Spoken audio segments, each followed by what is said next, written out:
I'm married Teegee, Chapney. My traditional name is Mausham Gabu, and I'm just honored to be here. I come from the Tackle Nation. I'm Dixon and Carrier. I'm also the Executive Director of Child and Family Services here at Carrier Sekani Family Services. I've been honored to be in this role for about 16 years when I was about 30.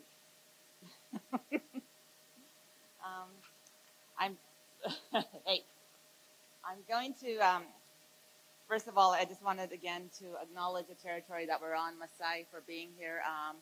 Our esteemed board of directors, especially our beautiful and strong and passionate warrior woman, Karina Lewin, who has led us for decades. So I'm just honored to be amongst you all. So I'm going to start with my presentation. It was quite hard to try to condense everything. As you know, many of you, there's so much going on in Child and Family Services. It's quite complex. We are going to be rolling out for leadership and community a training session for CSTC. I need a clicker. I'm going to be, so anyways, I'm going to be, we're going to be rolling out a training for, I'm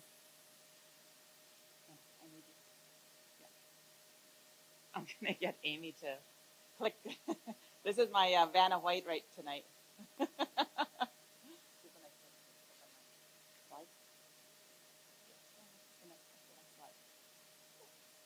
Okay, so we're going to be rolling out this educational tool for the leadership and then the community, because as you know, you've heard about C92, you've heard about the changes to the provincial laws and all the amendments. You've heard about the AFN protocol.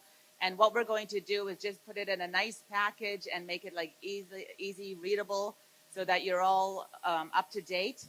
Also, there are things that are happening in the provincial space right now.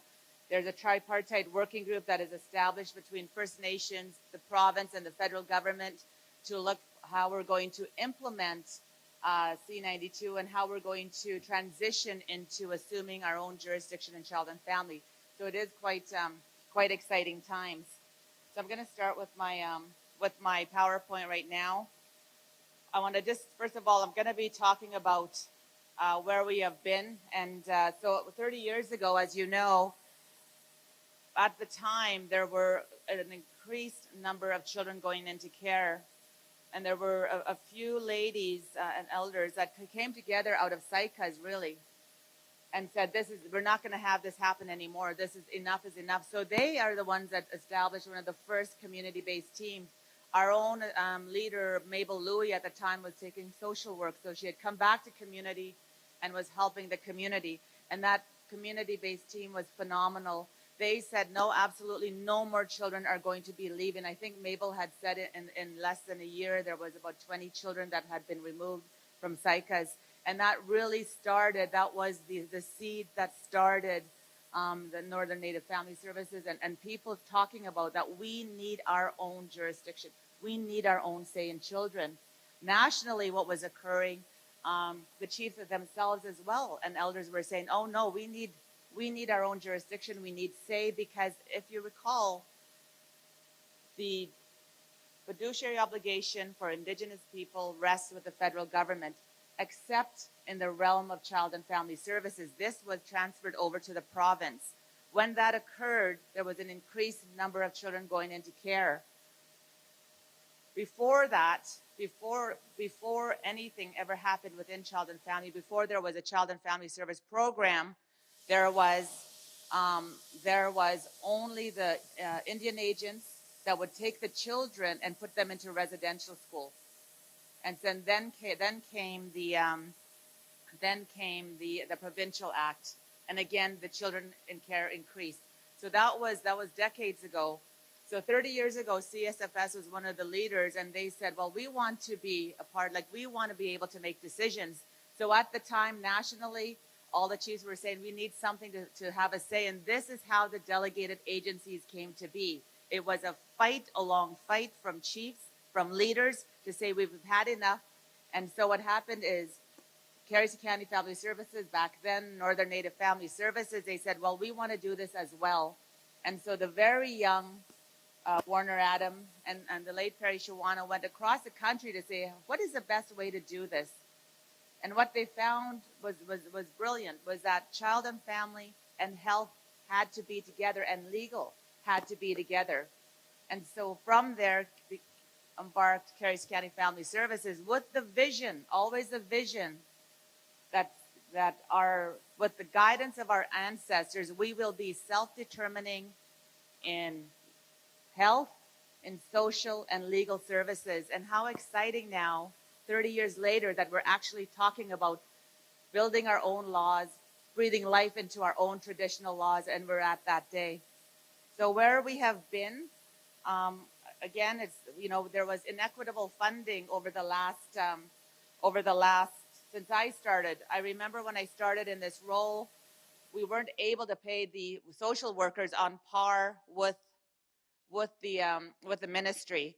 There were no prevention dollars, hardly any prevention dollars. So what would happen is, so the ministry would remove a child and they would tell the parents, you need to go to take some alcohol, you need to go to alcohol and drug counseling, you need to take anger management, you need to have a better house to live in, you need all of these things. But we did not have, as an agency, the funding or the services to do that. We were actually in better shape than many of the agencies across Canada, because we were the only agency in Canada where there were provincial prevention dollars in community. And you will all remember that's the family care worker program from all those years ago. So there was some funding to do that. So what happened was that there was no First Nations child and family legislation. So leaders at the time, when I talk about leaders, I'm talking about the, Warner was part of that when he was younger, Maurice Squires, who was the executive director of NISHCA, Deb Foxcroft, there was quite a few of them that said, well, we need to have something in our provincial legislation to reflect our Indigenous ways. And so there is right now within the provincial legislation, again, where there's priority placement with First Nations families. If you looked across the country, there was not a lot of legislation that spoke to the way that we do things as Aboriginal people. But in the provincial legislation, there was some legislation, and this came from that hard work and advocacy of our past leaders. So there was also, we had no child and family legislation. And then in 2006, what had happened is that Canada was charged with discrimination. And that's really important because that's pivotal, because we knew that there was that discrimination. And so Cindy Blackstock, of course, you heard Cindy Blackstock, she's the executive director of the Carrying Society. I ended up representing British Columbia, the Carrying Society, and we took Canada to court to say, this is enough, you're discriminating against First Nations children. So one of the first times that in a first world country where the citizens of the country charged the sitting government with discrimination and won. So that's an amazing court case. So where we have been as well is, even though we didn't have the we didn't have the funds, we were still able to do a lot of wonderful work, because we have a phenomenal staff that could that really gets the water out of wine, because they had hardly any money, but they would do innovative things. They would work after hours. They would do things off the side of their desk. We all had projects off the side of our desk. In the midst of all this, we started the Highway of Tears initiative, so that we could provide prevention services and awareness campaigns to not only Carrier Sekani territories, but across Canada. I mean, across the northern BC. Now we'll be doing the same across Canada. But we were able to develop community wellness teams. And again, this was on a wing and a prayer and by proposals and grants. The reason all those years ago we started the community wellness teams, because jurisdiction, if you haven't heard me say it once, I've said it a million times, in its simplest definition is the ability to make decisions. So what we did is we formed the community wellness teams. We got some training dollars so that the community could make decisions for their children, so that they could start assuming jurisdiction, their rightful jurisdiction. We also had higher standards of care. So where in MCFD, they would have one social worker to possibly 25, 30, sometimes 40 children. The board passed a resolution that we would only have one social worker to 15 children. Now it's even lower than that. So there's also what we did as well is we started some of the earliest culture camps, understanding that for children have a right to know where they are, who they are, where they come from. So we had the culture camps, which was started, myself, Preston Ganu, Megan developed that curriculum. Travis Hollick was part of that. And those culture camps, those warrior camps still are going on today. So where we are right now is that in 2016, we won the Canadian Human Rights Tribunal. We won. So Canada was in fact found guilty of being discriminatory. And that made everything change. That changed the lay of the land in Child and Family Services. So now we have prevention services that have to be paid at actual costs. Data management, which we never had before, data management, IT, is an eligible cost, and you will see how important that is later in my presentation. The legal costs are to be covered, and staff is to be paid on par with provincial staff, which is an amazing win. So that CHRT was a hard-fought battle. I remember the very first day of court, and so does everybody know who Spirit Bear is? If you know who Spirit Bear is, put your hand up. Well, Spirit Bear came from, we went to the very first day of court at the Canadian Human Rights Tribunal, and I gifted Cindy with that white bear, and it's got Carrier Sekani Family Services, and I said, just for luck, just to have it. So that little bear has been through every court case since 2004. And so now we're going to be releasing on October 3rd, my birthday, the Spirit Bear animation movie. So that's going to be really exciting, but that's how long, so when I remember that first day, I thought, okay, well, we'll be in court for 2 years and it'll be done. So 10 years later, we're actually still in court with the federal government. We've had to take them back to court since 2016, 11 times. We're in court now for the compensation, and then we're also in court for capital. That capital should be an eligible expenditure. So there are many things that are still happening, and we still have to fight and keep the government accountable. So our children right now that we have in care, in Burns Lake area, there's 22 children in care. Vandroof, there's 11 children in care, and in Prince George, there are 33 children in care. Considering the vast amount of territory and how many people that we have in each community, the numbers are quite low, but they're not low enough. We want to work towards there are no children in care. In fact, that's our vision, is that no child shall ever be removed from community. We also have our foster home, so we have 13 homes in Burns Lake, 10 homes in Vandroof, 48 homes in Prince George. We're also trying to get more homes in community, and it's really important that we do that. I know we've been working hard towards getting the home so that when we transition under our own laws, we'll already have all our families and our communities taking care of their children already, so the transition won't be that difficult. So these are some other stats in guardianship. We have 6 graduating from high school this year. We have 7 permanency plans, which include the transfer of custody or adoption. So some of our children are going to have that permanency, which every child has a right to. 6 children are turning 19 this year, and 9 children are returned to live with a parent or relative. And these are always the ones where my heart is just so full when we're finally able to place a child back home. It's why we do what we do, the wonderful work.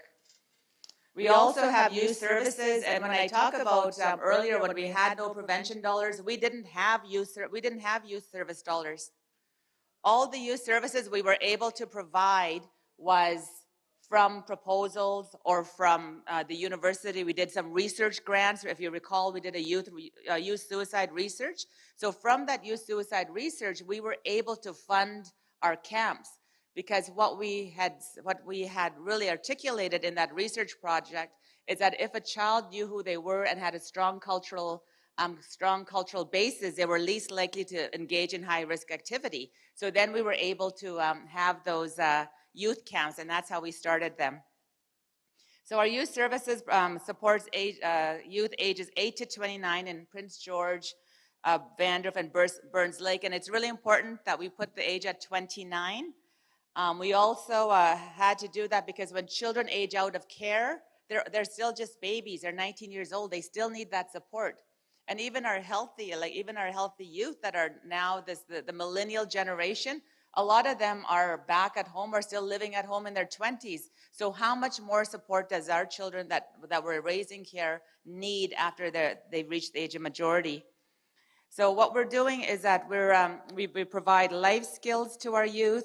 We have advocacy. We have an elder youth mentorship program, which is really important because we're connecting our youth that are in care to the elders back home. And again, our pilot was in Sycas, and it was such a successful pilot that now we have it in Lake Babi Nation. We're going to be rolling that out in Takla and in all our other communities. So that's a really exciting program. I know it's one of my, when I look at it, it's so beautiful that we can bring our children back to where they rightfully belong, to their communities, and they can share in the wisdom of their elders. So we're in the process of expanding our services within our communities as well to better support our youth in care, but our youth in general. So all the nations will have received dollars to hire youth workers, but we're still going to provide the leadership and the guidance and the training for the youth staff so that they don't feel alone in their communities. So we're doing that. We're also we also have a wonderful new youth center here that's going to be opened up soon in Prince George, and that's the first of its kind in the north. And I'm really, really happy about it, and I've got to give kudos to our Director of Youth Services, Amy, because this is we're going to be providing not only services for youth that are high risk, but also low risk. So that's quite exciting. I just wanted to make a point with our youth as well, that our youth team, when COVID happened, they were the ones that were like on the front lines, on the ground, getting food and all of these things to the youth, and really making sure our high-risk youth were taken care of. But at the national level, what I ensured was that no child throughout COVID would age out. Like, where were they going to go at 19 years old, because nobody was renting places? So we advocated, and then the national or the provincial government and the national government said, okay, children will not be aging out. So we were able to get that done. Amy was part of the youth provincial working group. So as of today, the youth that are now aging out, supposed to be at 19, are not going to be aging out while we're in the midst of this pandemic. And again, that was a great thing that we advocated for. So we have many prevention services. I'll just go through them quickly. They are in your AGA. There's a family preservation, urban and community. We provide court support and advocacy, parenting and wellness. We have the wraparound parent guidance and support. This again is parenting, hands-on parenting, education, and role modeling. We have the family empowerment program, and this is supervised access between children and their families.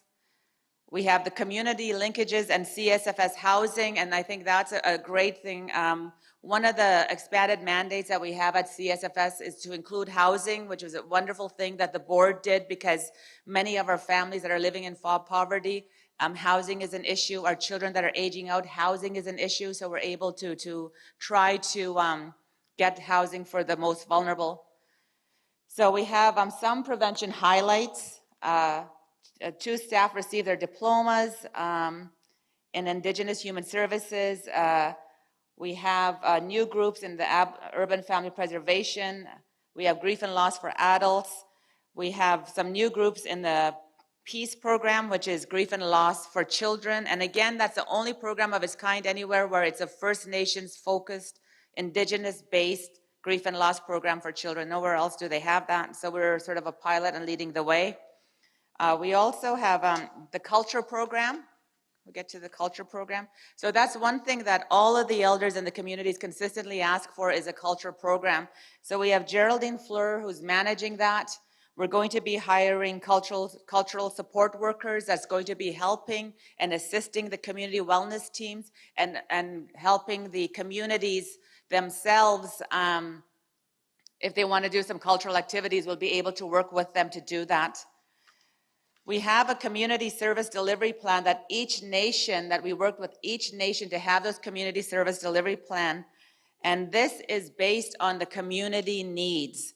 And so all the community, their priorities around youth services, about parenting programs, all of these things that they wanted, we were able to work with the community and finalize those community service development plan, the best in our ability in the COVID times, because we really believe in building capacity, so eventually the nations themselves would be assuming all services and CSFS would morph into something else.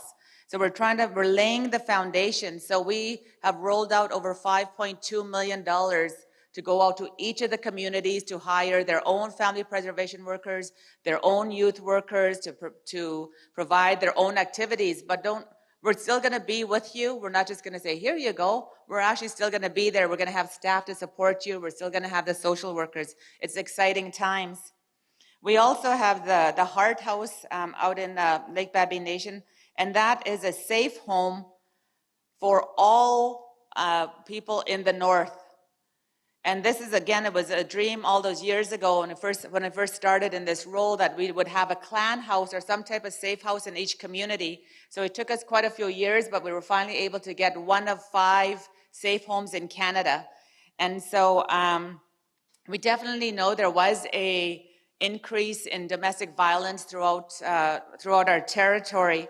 And so I'm on that provincial working group, but there was definitely an increase with at the safe house. So understanding that, we're really trying to push forward to get safe houses or whatever type of home that you need in your community.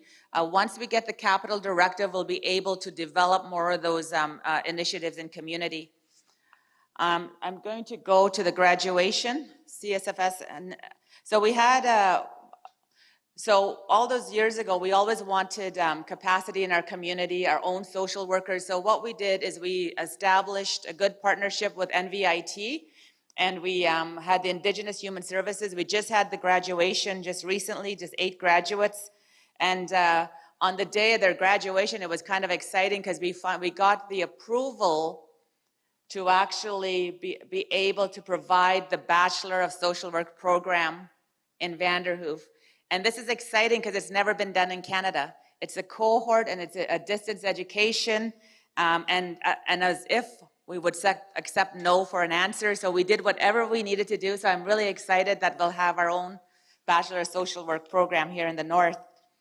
So where we are going, and then I know I'm going to go 1 minute over time, but Bill C-92 has paved the way for First Nations to assume jurisdiction, and we already have a model that we've been working on for all these years. In fact, we did our MBA on that.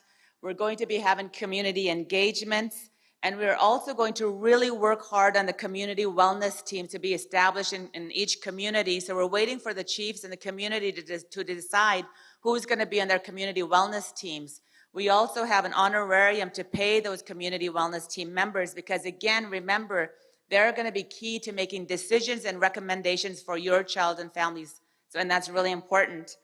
We're going to be building capacity in community, as I said, the community service delivery plans and the master agreement of funding that has already gone to community. We're going to have more training opportunities for community members again, and we're definitely going to continue to engage community to identify community needs and priorities.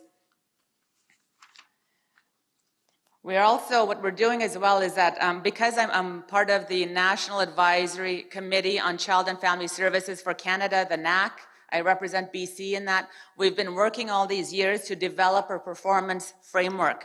So in our jurisdiction model, you're going to see like that there has to be some decisions made. There has to be planning. How are we going to do that? Well, you need good data. You need good markers. So with the Institute of Fiscal Studies and Democracy, there was an extensive survey done across Canada. We took part of that. In fact, CSFS is highlighted in the report, which I strongly recommend you read.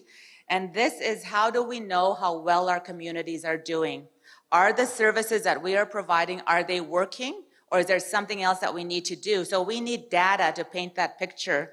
We also want a predictive model. So we know if something happens is going on in community, we know that that possibly could lead to an increase in children in care or a decrease in health, for example. So it's really exciting that we're there on the precipice of developing this model for CSFS, and we're going to be partnering with them. So I'm quite excited. I almost sounded geeky there for a moment.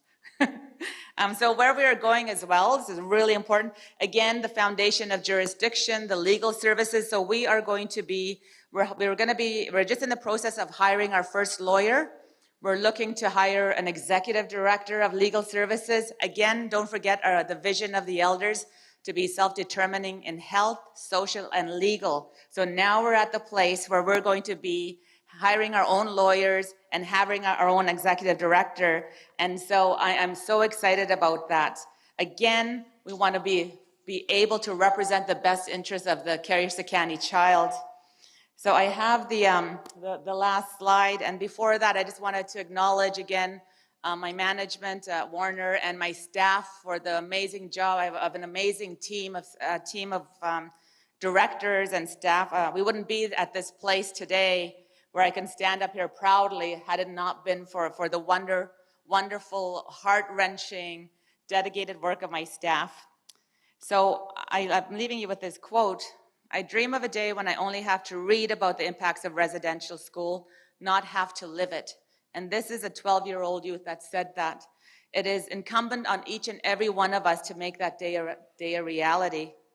The next 30 years, we're going to be stronger, we're going to be healthier, and we're going to be thriving because we are, right now, what we are doing, we are nation building. That's what we are doing together. Everything that you do as leaders, and I know there's some chiefs in here, you are fighting for your resources, for your land rights and all of this, and you know, we're fighting for children to have a voice. This is what we're doing, we're nation building. So in the next 30 years, we will be self-determining in health, in social and legal realms. We will have achieved self-government, a right that isn't given to us by non-Indigenous government. It is a right that was given to us by our Creator. And so in 30 years, we will celebrate our inherent right to make decisions about all our resources, including our most important resource, our children. So thank you very much. Thank you very much, Mary. That was wonderful. The Senator is going to join us in about 10 minutes, but we do have time for some questions. And so we have had a few people join us on the live feed in the chat section with questions. We also, if anyone has questions as well, to pass them to Marlena. We have about 5-6 minutes, I guess, for questions. If that's okay. Thank you. So we have a question that came online from Cindy Ash. She asks, is it true that children who are aging out this year will in fact not be aging out? Yep, that's what I said. So none of the children until next fall, or I think the date was March 2021. Perfect. And are there any questions from the board members that we have with us today for Mary?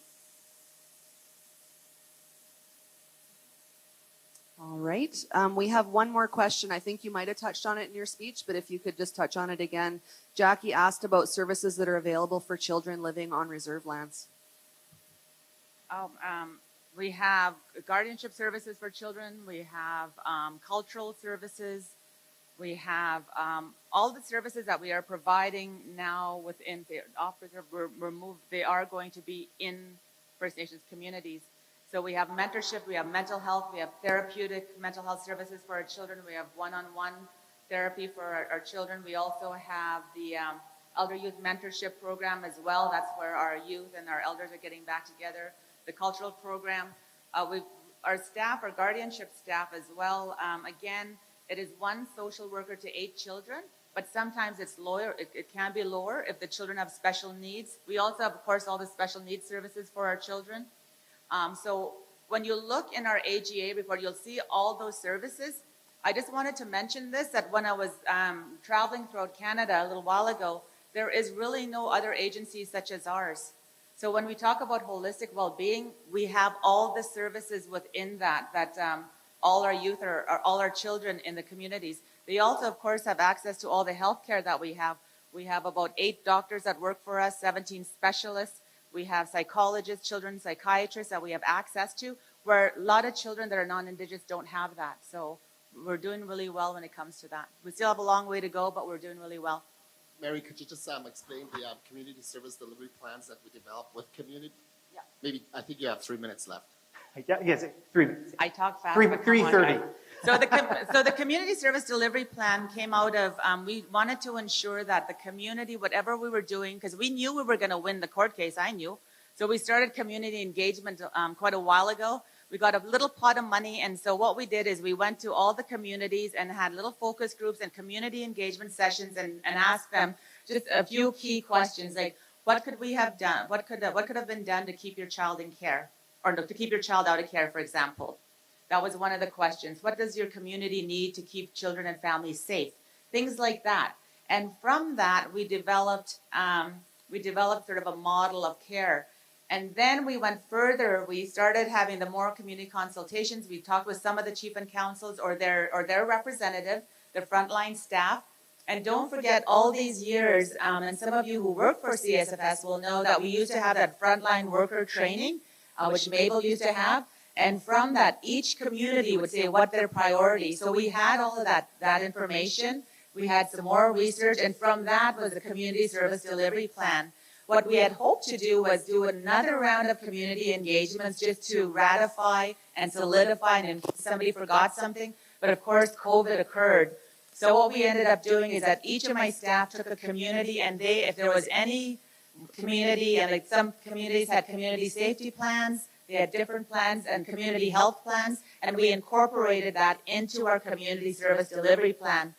From that community service delivery plan, we allocated monies, and as I said, about 5.2 has gone out to all the communities, and we're meeting with each of the councils, the chief and councils, or their representatives to say, okay, what is it that CSFS can do, and what is it that you can do? And so there was youth workers at the communities that will be hiring, family preservation workers, some assistance. So that's already underway. So that's the community service delivery plan. That actually is the vehicle that then informs the business plan that goes to ISK. Is that it? That is it. Thank you very much, Mary. That was a lot to get through in 25 minutes. Only 3 minutes over. It's all good. Thank you very much.